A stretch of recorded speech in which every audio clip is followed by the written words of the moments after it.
दर्शकवृन्द नमस्कार। कार्यक्रम समृद्धिका पाइलामा तपाईहरुलाई हार्दिक स्वागत छ। म अन्जु चौधरी। लुम्बिनी प्रदेश सरकार आन्तरिक मामिला तथा कानुन मन्त्रालयको सहकार्यमा एनटिभी कोहलपुरले तयार पारेको कार्यक्रम समृद्धिका पाइला तपाई हरेक मंगलबार साँझ 7:30 बजे र बुधबार बिहान 9 बजे एनटिभी कोहलपुरमा हेर्न सक्नुहुन्छ।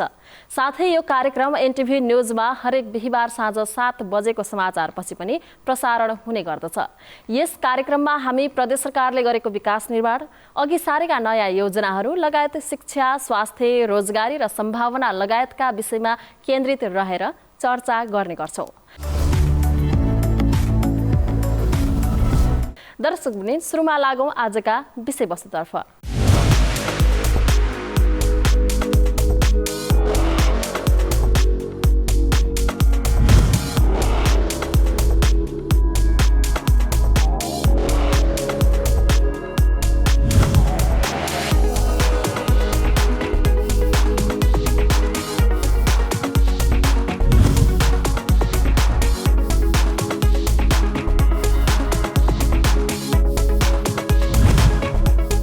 लुम्बिनी प्रदेश सरकारको लगानीमा पश्चिम नवलपरासीमा पुल निर्माणको कामले तीव्रता पाएको छ। पश्चिम नवलपरासीमा प्रदेश सरकारको स्थापनापछि सबैभन्दा बढी पुल निर्माणका कामहरू भइरहेका छन्।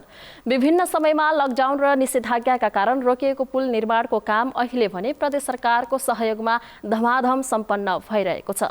हाम्रा पश्चिम नवलपरासी संवाददाता विकास अधिकारीले तयार पारेको यो रिपोर्ट। पश्चिम नवलपरासीको रामग्राम नगरपालिका वडा नम्बर 7 का स्थानीयलाई झरही खोलामा पुल नहुँदा सदरमुकाम परासी आउन घुमाउरो बाटो प्रयोग गर्नुपर्ने बाध्यता छ। त्यति मात्रै होइन, वर्षायाममा एउटै वडाका बासिन्दा वारीपारी आउजाउ गर्न सक्दैनन्। खोलामा बाढी आएपछि सो स्थानका बालबालिका विद्यालय आउन जान पनि समस्या हुँदै आएको छ।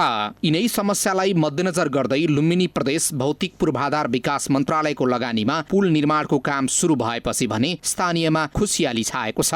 पुल बनेपछि सर एकदम धेरै सजिलो हुन्छ। पुल बन्नुभन्दा पहिला चाहिँ एकदम कठिनाइ थियो, आवतजात गर्न एकदम परासीबाट भएर आउनु पर्थ्यो। अहिले पुल बनिसकेपछि हाम्रो साना विद्यार्थी भाइ बहिनीहरूदेखि लिएर हामी सबैलाई एकदम आवतजात गर्न सहज हुन्छ। खेतीपातीको काम गर्न दुई वडाको बिचको भएकोले यता वडाको मान्छेको खेतीपाती उता थियो, आवतजात गर्न एकदम सजिलो थियो। सारपुसार गर्न अब यो महिनामा झन् अप्ठ्यारो हुन्थ्यो। अहिले पुल बनिसकेपछि सबलाई एकदम सहज हुन्छ। बुद्धस्थल रामग्राम स्तूप नजिकै निर्माण भइरहेको उक्त पुलले आउजाउमा मात्रै होइन, सो क्षेत्रको विकासमा पनि महत्त्वपूर्ण टेवा पुर्याउने स्थानीयको विश्वास छ। प्रदेश सरकारको 6 करोड 62 लाखको लगानीमा निर्माण भइरहेको पुल आगामी वर्षको भदौ मसान्तसम्म सम्पन्न हुने लक्ष्य लिइएको छ। यस्तै जिल्लाको सुनुवल 5 बनकट्टीबाट सिधै परासी आउन सडक पूर्वाधार तयार भए पनि बनकट्टीदेखि छडेनी जोड्ने पुल नहुँदा समस्या हुँदै आएको थियो। सो स्थानमा पनि गत वर्षदेखि पुल निर्माणको काम सुरु भएको छ। 8 करोड 7 लाखको लगानीमा निर्माण हुन लागेको पुलको पाइलिङको काम सकिएको छ। कोरोनाका कारण रोकिएको काम सुरु भएको र समयमै काम सकिने ठेकेदार कम्पनीले जनाएको छ। वर्षायाममा बाढीका कारण बनकट्टी र छडेनी बीच आउजाउ गर्न सकिँदैन थियो। सो स्थानमा पुल नहुँदा विगतका वर्षमा बाढीले मानिस समेत बगाउने गरेको स्थानीयवासी बताउँछन्। नगरपालिका कार्यालयसम्म पुग्न पनि स्थानीयलाई घुमाउरो बाटो प्रयोग गर्नुपर्ने बाध्यता थियो। तर पुल बनेपछि त्यो समस्या हट्ने र आउजाउमा सहजता हुनेछ। एकदम राम्रो छ। हामीलाई सुविस्ता, चारैतिरको सुविस्ता हुने भयो। हामीलाई बहुत राम्रो छ। यहाँ हामीलाई पहिला के हो समस्या थियो भने चारैतिरबाट खोलो आउँथ्यो, यो दुःख थियो। अहिले हामीलाई पुल बनेको बहुत राम्रो भयो छ। हामीलाई एकदम खुसौनी छ हजुर। मान्छे पनि बगाउँथ्यो, हिँड्न जान आउनलाई यता धेरै उ थियो हजुर, हर्ज थियो। चुनौल जान पर्यो भने यताबाट घुमेर जानु पर्यो। पचभैया गयो, पछि बत्रौली बर्गदै गयो, बत्रौली बर्गदैबाट उहाँबाट फेरि गाडीमा सुनौल गएर बल्ल पुगिन्थ्यो। अहिले हामीलाई त अब यहाँबाट ठ्याक्कै चाहिँ बाटा निक्लिन एकदम सजिलो भयो। प्रदेश सरकारको लगानीमा जिल्लामा 8वटा पुल निर्माण हुँदैछन्, जसमध्ये गत वर्ष मुख्यमन्त्री शंकर पोखरेलले शिलान्यास गर्नुभएको सुनुवल वडा नम्बर 4 को बेलारी खोला पुल समयमै निर्माण सम्पन्न भइसकेको छ। बाँकी 7 पुल मध्ये 3वटाको काम भइरहेको छ भने 2वटाको ठेक्का प्रक्रिया सकिएको छ। बाँकी 2वटा पुल पनि छिट्टै निर्माण सुरु हुने प्रदेश सरकारका भौतिक पूर्वाधार विकास मन्त्री बैजनाथ चौधरीले जानकारी दिनुभयो। सबै पुल समयमै निर्माण सक्ने गरी काम काम भइरहेको पनि उहाँले बताउनुभयो। रामग्राम र छडनीवालाले पनि अब मलाई लाग्छ अब त्यो समयभित्र नै कम्प्लिट होला र यसपालि हामीले 2टा पुलको शिलान्यास गर्न गइरहेका छौँ। एउटा चाहिँ तुरियाको त्यो गिना तुरियावाला पुलको शिलान्यास अब गर्न गइरहेको छौँ। त्यो ठेक्का भइसकेको छ, ठेकेदार आएर काम पनि सुरु गरिसकेका छन्। त्यस्तै खुटाट भरोलिया र डाइनाहाको बिचको जुन पुल हो त्यो पनि हामी यसैपालि शिलान्यास गर्छौँ। र त्यस पछाडि अब यता यो केन्द्रीय योजना अन्तर्गतका पनि अब 3-4वटा पुलहरू अहिले यसैपालि शिलान्यास हुन्छन्। र अर्को यो रावणखण्ड यो जुन भूमि परासी बाइपासवाला जुन एकदम सधैँ एक्सिडेन्ट हुने जुन कुरा हो, यसपालि मैले धेरै जोड गरेर यसैपालि नै कम्प्लिट हुने गरी त्यसको बजेट विनियोजन भएको छ र काम सुरु गरिसकेको छ। अब अहिले गएर तपाईँहरू हेर्नुहुन्छ भने अब निर्माण व्यवसायीले कामै सुरु गरिसक्यो। अब त्यो यसपालिको आषाढसम्ममा त्यो ह्यान्डओभरै हुन्छ। बक्स कलवर्टहरूको रूपमा जस्तो सुखौरा जाने बक्स कलवर्ट पनि अब उद्घाटनको चरणमा हामी पुगेका छौँ। र त्यस्तै अब उता पूर्व साइडतिर पनि अब केही पुलहरू अब हामी कम्प्लिटको अवस्थामा अहिले पुर्याउँदैछौँ। प्रदेश सरकारले अत्यावश्यक स्थानमा पुल निर्माण गरेर जिल्लावासीलाई पुलकै कारण भोग्नु परेको कठिनाई सधैँका लागि अन्त्य गर्ने कोसिस गरेको छ। पश्चिम नवलपरासीमा मात्र पुल निर्माणका लागि प्रदेश सरकारले झण्डै 30 करोड लगानी गरिसकेको छ। समयमै काम भए आगामी 2 वर्षभित्र सबै पुलको निर्माण कार्य सक्ने लक्ष्य लिएको छ। प्रदेश सरकारको 6 करोड 62 लाख रुपैयाँको लगानीमा बुद्धस्थल रामग्राम स्तूप नजिकै निर्माण भइरहेको पुलले आउजाउमा मात्र होइन, सो क्षेत्रको विकासमा पनि महत्त्वपूर्ण टेवा पुर्याउने स्थानीयको विश्वास छ। लामो समयसम्म हामी बन्दाबन्दी वा चाहिँ निषेधाज्ञा लागू गरेर चाहिँ सङ्क्रमण दरलाई नियन्त्रण गर्ने बाटोमा अगाडि बढ्न सक्ने अवस्था रहँदैन। आवश्यकता अनुसार हामी एरिया बन्दी गरेर चाहिँ ट्रेसिङको काम अगाडि बढाउनेछौँ। अन्यथा हामी आर्थिक क्रियाकलाप सँगसँगै महामारी विरुद्धको लडाइँ अगाडि बढाउनु पर्नेछ। त्यस अर्थमा सम्पूर्ण दाजुभाइ दिदीबहिनीहरूले सकेसम्म चाहिँ आवश्यकताभन्दा बढी गतिविधि मुभमेन्टहरू नगर्नका लागि म अनुरोध गर्न चाहन्छु।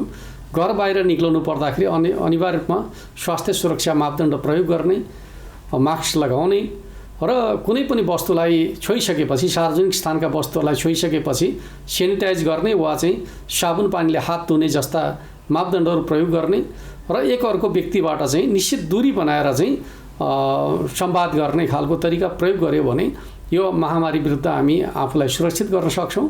त्यो दिशामा सम्पूर्ण दाजुभाइ दिदीबहिनीहरूको सहयोग हुनेछ भन्ने विश्वास र अपेक्षाका साथ म हार्दिक अनुरोध गर्न चाहन्छु। जनचेतनाका लागि लुम्बिनी प्रदेश सरकार मुख्यमन्त्री तथा मन्त्री परिषदको कार्यालय रूपन्देही। लुम्बिनी प्रदेश सरकारले कपिलवस्तु जिल्लाका बुद्धसँग सम्बन्धित सम्पदा क्षेत्र समेटेर गुरु योजना निर्माणको काम अघि बढाएको छ। कपिलवस्तुका 7वटा मुख्य बौद्ध सम्पदाको पुरातात्विक, सांस्कृतिक एवं भौतिक विकासका लागि लुम्बिनी विकास कोषले बनाउन लागेको कपिलवस्तुको एकीकृत दीर्घकालीन गुरु योजना निर्माणमा ठोस सुझाव उपलब्ध गराउन कपिलवस्तुका मुख्य सरोकारवालासँग कोषले अन्तर्क्रिया गरेको छ। यसै सन्दर्भमा हाम्रा कपिलवस्तु संवाददाता वासुदेव वर्माले यो रिपोर्ट तयार पारेका छन्। कपिलवस्तुका 7वटा मुख्य बौद्ध सम्पदाको पुरातात्विक, सांस्कृतिक एवं भौतिक विकासका लागि लुम्बिनी विकास कोषले बनाउन लागेको कपिलवस्तुको एकीकृत दीर्घकालीन गुरु योजना निर्माणमा ठोस सुझाव उपलब्ध गराउन कपिलवस्तुका मुख्य सरोकारवालासँग अन्तर्क्रिया गरेको छ। कपिलवस्तु जिल्लाबाट केन्द्र तहमा प्रतिनिधित्व गर्ने संघीय सांसद, प्रदेश सांसद, केन्द्रीय नेता, प्रदेश नेता, पालिकाका प्रमुख तथा उपप्रमुख र जिल्ला स्तरका नेता, पर्यटनविद, संचारकर्मी लगायतसँग कपिलवस्तुको दीर्घकालीन गुरु योजनामा समेटिने विषयवस्तुलाई कसरी व्यवस्थित रूपमा समावेश गर्न सकिन्छ भनेर राय सुझाव संकलनका लागि छलफल गरेको हो। कपिलवस्तु जिल्लाका बुद्धसँग सम्बन्धित सम्पदा क्षेत्र समेटेर गुरु योजना निर्माणको काम अघि बढ़िरहेको सन्दर्भमा लुम्बिनी विकास कोषले दीर्घकालीन गुरु योजना बनाउन करिब 1.5 वर्षबाट विभिन्न क्रियाकलाप गर्दै आएको छ। छलफल कार्यक्रममा पूर्व मन्त्री एवं सांसद ब्रिजेश कुमार गुप्ताले लुम्बिनी विकास कोषले कपिलवस्तुलाई धेरै पछि पारेको छाप जनतामा परेकाले उचित क्षतिपूर्ति हुने गरी काम गर्न आग्रह गर्नु भएको छ। यस्तै पूर्व मन्त्री एवं नेकपा स्थायी कमिटी सदस्य चक्रपाणी खनालले कपिलवस्तुको दीर्घकालीन गुरु योजना बनेर कार्यान्वयनमा आएपछि जिल्लाको पर्यटकीय विकासमा कायापलट हुने विश्वास व्यक्त गर्नु भएको छ। कार्यक्रममा प्रदेश सांसद दीर्घनारायण पाण्डेले लुम्बिनी प्रदेशका मुख्यमन्त्री शंकर पोखरेलले कपिलवस्तु जिल्लाको जीवन स्तर माथि उठाउन, आर्थिक वृद्धि दर बढाउन र सामाजिक क्षेत्रमा अगाडि बढाउनका लागि कपिलवस्तुको बारेमा चिन्तन मनन गर्दै यस तिलौरा कोटदरबारलाई क्याबिनेटबाट सांस्कृतिक राजधानीको रूपमा पारित गराउनु भएको बताउनुभयो। जुन प्रत्येक क्षेत्रमा पछाडि पारिएको छ, पिछडिएको छ, यसले कसरी माथि उठाउने भन्नेतिर प्रदेश सरकारका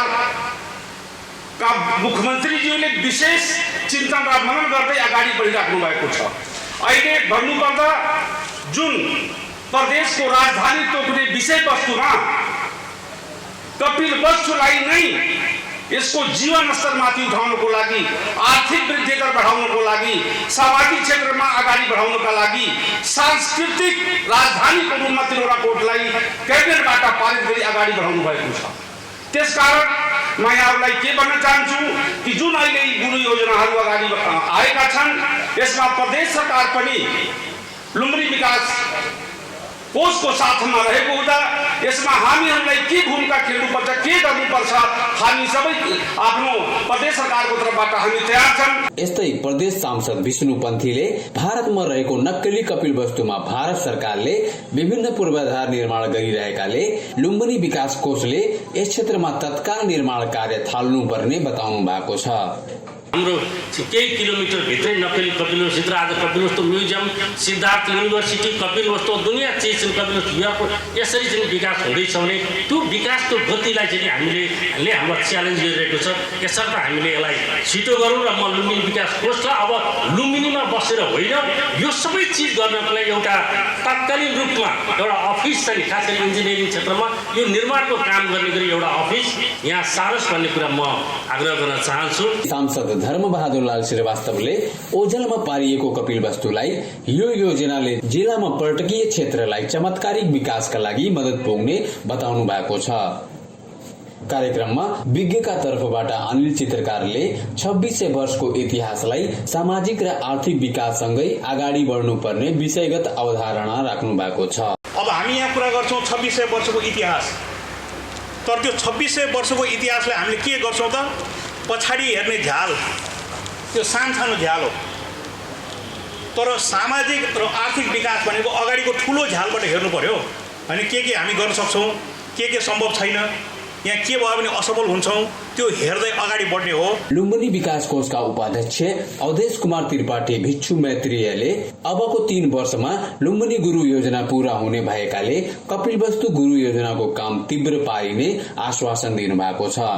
2500-2600 वर्षदेखि जोगिएको त्यो संरचना आगामी हजारौं वर्षसम्म पनि सुरक्षित रहोस्, पर्यटकले देख्न पाउन् र हाम्रा भावी सन्ततिले, हाम्रा पिँढीले पनि हाम्रो इतिहासको गौरव गाथा यो हो भनेर बुझ्न पाओस् भनेर कपिलवस्तुको एकीकृत गुरु योजनाको खाका के हुन सक्छ भन्नका लागि यहाँहरू यो क्षेत्रको अभिभावक हो, यहाँको स्थानीय बासिन्दा हो, यो क्षेत्रको विकासको लागि हजुरहरू रात दिन खट्ने व्यक्तित्वहरू भएको नाताले यो कुनै औपचारिक कार्यक्रम होइन। आज हजुरहरूबाट कस्तो खालको गुरु योजना आउँदा राम्रो हुन्थ्यो भन्ने कुरा सुझाव लिनको लागि हामीले यहाँ नियुक्त गरेका छौं। लुम्बिनी प्रदेशको महत्वपूर्ण पर्यटकीय सम्पदा गौतम बुद्धले 29 वर्ष बिताएको पावन भूमि र तत्कालीन शाक्य गणराज्यका साथै शुद्धोधनको राजदरबार तिलौराकोट, हजारौं शाक्यको सामूहिक बौद्ध स्थल सग्राहमा बुद्धले पहिलो पटक भिक्षुलाई सम्बोधन गरेको कुदान अर्थात निग्रोधाराम, कनकमुनि बुद्धको जन्मथलो निगालीकोट, कर्कुछन्द बुद्धको जन्मथलो गोटियावा, बौद्धकालीन स्तूप भेटिएको अरोराकोट सहितका 7 मुख्य बौद्ध स्थल समेटेर दीर्घकालीन गुरु योजना अबको 4 महिनामा निर्माण पूरा गर्ने लुम्बिनी विकास कोषले जनाएको छ। मुख्य राजनैतिक दल र सरकारवाला सबैलाई समेटेर सुझाव संकलन कार्यशाला कपिलवस्तु गरेपछि अब प्रदेश स्तरमा गर्ने तयारी लुम्बिनी विकास कोषले गरेको छ। दीर्घकालीन गुरु योजना पूरा गर्न करिब 16 अर्ब रकम आवश्यक पर्ने पूर्वानुमान रहेको छ। प्रदेश सरकारले दीर्घकालीन गुरु योजना पूरा गर्न करिब 16 अर्ब रकम आवश्यक पर्ने पूर्वानुमान गरेर अघि बढिरहेको छ। यसले कपिलवस्तु जिल्लाको पर्यटकीय विकासमा मात्र होइन समग्र देशको पर्यटन क्षेत्रको कायापलट हुने विश्वास प्रदेश सरकारको छ। पूर्वी पाल्पाको माझी गाउँमा जनता आवास कार्यक्रम प्रभावकारी भएको छ। लुम्बिनी प्रदेश सरकारको सहयोगमा सो गाउँका 52 घरधुरी मध्ये गत वर्ष 13वटा आवास निर्माणको अन्तिम चरणमा पुगेका छन्। चालु आर्थिक वर्षमा पनि लुम्बिनी प्रदेश सरकार र स्थानीय तहबाट 15वटा घर निर्माण हुने भएका छन् भने बाँकी रहेका अन्य विपन्न परिवारलाई स्थानीय तहले नै घर बनाउने तयारी गरेपछि माझी बस्तीमा खुसियाली छाएको छ। हाम्रा पाल्पा संवाददाता कमल अधिकारीले तयार पारेको यो सामग्री अबको प्रस्तुतिमा। रम्भा गाउँपालिका अन्तर्गत हुँगीको माझी गाउँ असेरतिर सगाहामा गरी 52 घरधुरी लोपोन्मुख माझी समुदायको बसोबास रहेको छ। लुम्बिनी प्रदेश सरकारले लोपोन्मुख तथा विपन्न समुदायका लागि जनता आवास कार्यक्रम अन्तर्गत गत आर्थिक वर्षमा निर्माण सुरु गरेका 13 सहित 18वटा घर निर्माणको अन्तिम चरणमा पुगेका छन्। चालु आर्थिक वर्षमा प्रदेश सरकारले 10वटा तथा अन्य विपन्न परिवारलाई स्थानीय तहले नै घर निर्माण गरिदिने तयारी गरेको छ। गएको वर्षको काम चाहिँ अन्तिम चरणको अन्तिम किस्ता मात्रै बाँकी रहेको र केही काम हामी बाँकी भएको अब सम्पन्न गरेर यो आर्थिक वर्षको अब तत्कालै यो महिनाभरिमै हामी शुभारम्भ गर्ने र यो वर्ष छिटोभन्दा छिटो सम्पन्न गर्ने र जनतालाई सुरक्षित आवासमा सुरक्षित साथ बस्ने जुन चाहिँ नागरिकको हकलाई व्यवस्थित गर्ने भन्ने कुरामा हामी निरन्तर रूप लागिरहेका छौँ। यद्यपि यो चाहिँ सरकारले तीनवटै सरकारले स्थानीय सरकार, प्रदेश सरकार, सङ्घीय सरकारले जनताका न्यूनतम आवश्यकता परिपूर्ति गर्ने काममा निरन्तर रूपले योजनाबद्ध प्रयासहरू गरिरहेको छ। तीनै स्तरका तहका सरकारहरूले यो विषयलाई उच्च प्राथमिकता दिँदै यस आर्थिक वर्षमा पनि प्रदेश सरकारबाट 10वटा घरहरू निर्माण गर्ने काम निर्णय भइसकेको छ भने गाउँपालिकाले गाउँसभाबाटै थप 5वटा घर निर्माण गर्ने गरी यो वर्ष 15वटा घर थप बनाउने र बाँकी रहेका त्यसपछि पनि केही घरहरू बाँकी रहे भने ती घरहरूलाई गाउँपालिकाबाट सम्पन्न गरेर आगामी वर्ष हामीले यो क्षेत्रमा बोटे माझी सम्प्रदायका व्यक्तिहरूलाई सुरक्षित आवासमा राख्ने किसिमको सुनिश्चितता गरेर हाम्रो कार्यक्रम अगाडि बढिरहेको छ। वर्षौंदेखि खरले छाएका झुपडीमा कष्टपूर्ण जीवन बिताउँदै आएका माझी समुदायमा जनता आवास कार्यक्रम सञ्चालन भएपछि अहिले खुसी छाएको छ।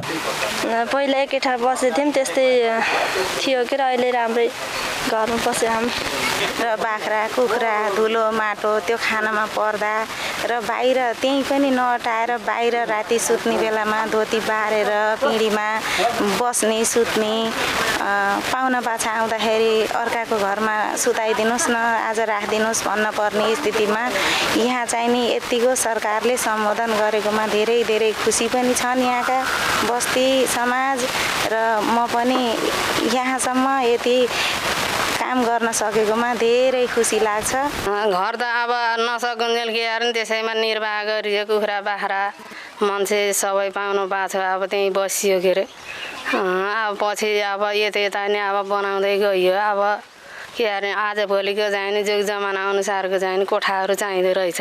3 तहको सरकारको समन्वयमा गत आर्थिक वर्षमा जनता आवास निर्माण अन्तर्गत जिल्लाभर 90वटा 2 कोठे पक्की घर निर्माण अन्तिम चरणमा पुगेको छ। प्रदेश सरकारको सहयोगमा चालु आर्थिक वर्षमा 36वटा घर निर्माणको थालनी भएको शहरी विकास तथा भवन निर्माण कार्यालय पाल्पाले जनाएको छ। 90वटा गत सालको कार्यक्रम अन्तर्गत सञ्चालन गरेको थियौँ। त्यो अनुसार हाम्रो यो हुङ्गी यहाँ रम्बा गाउँपालिकाको वार्ड नम्बर 1 मा 13वटा घर थियो र यो वर्ष चाहिँ हामीलाई चाहिँ 36वटा परेको हुनाले चाहिँ अब यहाँ हाम्रो जनता आवास कार्यक्रम अन्तर्गत यो वर्षको 10वटा चाहिँ यहाँ लाभग्राही छनौट प्रक्रिया सम्पन्न भएको छ र गत वर्षको जुन यहाँ 13वटा निर्माण काम भएको थियो त्यसको अन्तिम चरणको चौथो किस्ता भुक्तानीको सिलसिलामा हामी स्थलगत निरीक्षणमा आएको छौँ र यो वर्षको 10वटा नयाँ लाभग्राही छनौट भएको छ। भोटे समुदायलाई प्राथमिकतामा राखेर हुगीमा गत आर्थिक वर्षदेखि सुरु भएको जनता आवास कार्यक्रम चालु आर्थिक वर्षभित्रै सबै परिवारलाई भूकम्प प्रतिरोधी घर निर्माण हुने भएपछि स्थानीयमा उत्साह थपिएको छ। जिल्लामै धेरै माझीहरूको बसोबास रहेको यो गाउँमा नयाँ घर निर्माण हुने भएसँगै गाउँकै मुहार फेरिने अपेक्षा गरिएको छ। वर्षौंदेखि खरले छाएका झुपडीमा कष्टपूर्ण जीवन बिताउँदै आएका माझी परिवारमा जनता आवास कार्यक्रम सञ्चालन भएपछि अहिले खुसी छाएको छ।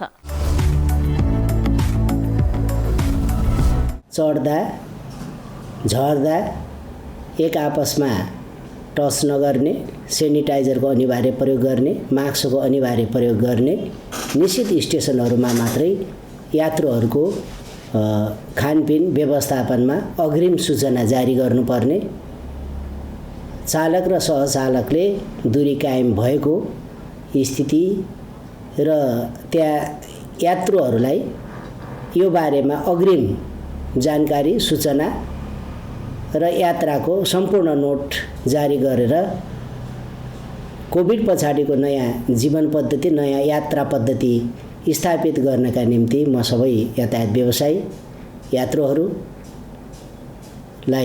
विशेष अनुरोध गर्न चाहन्छु। जनचेतनाका लागि लुम्बिनी प्रदेश सरकार, आन्तरिक मामिला तथा कानुन मन्त्रालय, रूपन्देही। लोपन्मुख अति सीमान्तकृत दलित र अति विपन्न मुसलमान समुदायको बसोबासका लागि ल्याइएको जनता आवास कार्यक्रम अर्घाखाँचीमा समेत अगाडि बढेको छ। प्रदेश सरकारको लगानीमा सञ्चालन भइरहेको जनता आवास कार्यक्रमले खुल्ला आकाशमुनि बस्न बाध्य बनेकाहरूको पहिचान गरी सुरक्षित घर निर्माण गरेको छ। आर्थिक वर्ष 2076-77मा अर्घाखाँचीले दुवै निर्वाचन क्षेत्रमा 106 वटा घरहरू निर्माण गरिएको र चालु आर्थिक वर्षमा 30 वटा घरहरू निर्माण हुने प्रक्रियामा रहेका छन्। अबको केही वर्षभित्रै झुपडीमा बस्नेहरूलाई सुरक्षित छानामुनि राख्ने गरी प्रदेश सरकार अगाडि बढेको हाम्रा अर्घाखाँची संवाददाता मुक्तिनाथ भुसालले जनाएका छन्। लोपन्मुख अति सीमान्तकृत दलित र अति विपन्न मुसलमान समुदायको बसोबासका लागि ल्याइएको जनता आवास कार्यक्रम अर्घाखाँचीमा समेत अगाडि बढेको छ। प्रदेश सरकारको लगानीमा सञ्चालन भइरहेको जनता आवास कार्यक्रमले खुल्ला आकाशमुनि बस्न बाध्य बनेकाहरूको पहिचान गरी सुरक्षित घरहरू निर्माण गर्ने गरेको छ। यो कार्यक्रमले अति विपन्न परिवारहरू सुरक्षित छानामुनि बस्न पाएको र उहाँहरूलाई सरकार साथमा रहेको अनुभूति प्रदान गरेको भूमिका स्थान नगरपालिकाका नगर प्रमुख रेशम बहादुर थापाको भनाइरहेको छ। भूमिकेस्थ नगरपालिका सबभन्दा विपन्न परिवार र गरिब परिवार भनेर हामीले खेल्जीको यो भुनापा 6 को वार्ड नम्बर 6 किर्लु बस्तीमा हामीले यसलाई सलेक्ट गरेका थियौँ र यहाँबाट हामीले 15 दिनको सूचना 7 दिनको सूचना निकालेर यहाँ अति विपन्न परिवारको फर्म भरेर हामीले लिस्टिङ गरेर लगभग 32-29 जनाको जति गएको थियो। त्यसमा कर्म सिलेक्सन गर्दै हामी 10 वटा घर बनाउनको लागि बजेट आएको थियो। त्यस अन्तर्गत हामीले यो कोभिडको कारणले गर्दा र बर्खाको कारणले गर्दा हामीले 9 वटा घरहरू बनाएका छौँ। एउटा घर भन्दै भुक्तानी गर्न नसक्ने स्थिति रहेको त्यसलाई होल्ड गरेका छौँ र पहिले र अहिलेमा धेरै भिन्नता छ। अब सिंहदरबारको अधिकार गाउँघरमा भन्ने जस्तै अहिले विभिन्न समाजमा विभिन्न टोल बस्तीमा अब सरकारका प्रतिनिधिहरू जनप्रतिनिधिहरू लगायत हामी सबै जनता र नङ र मासुको सम्बन्ध भएको कारणले गर्दा हिजो र आजमा धेरै भिन्न भएको जनताहरूले महसुस गर्न आएको छ। आर्थिक वर्ष 2076-77मा अर्घाखाँचीको दुवै निर्वाचन क्षेत्रमा 106 वटा घरहरू निर्माण गरिएको र चालु आर्थिक वर्षमा 30 वटा घरहरू निर्माण हुने प्रक्रियामा रहेका छन्। अबको केही वर्षभित्रै झुपडीमा बस्नेहरूलाई सुरक्षित छानामुनि राख्ने गरी आफूहरू अगाडि बढेको प्रदेश सभा सदस्य रामजी प्रसाद घिमिरेले बताउनु भएको छ। हाम्रो जिल्लामा अब हजारौंको संख्यामा चाहिँ झुप्रो घरमा बस्ने जनताहरू हुनुहुन्छ।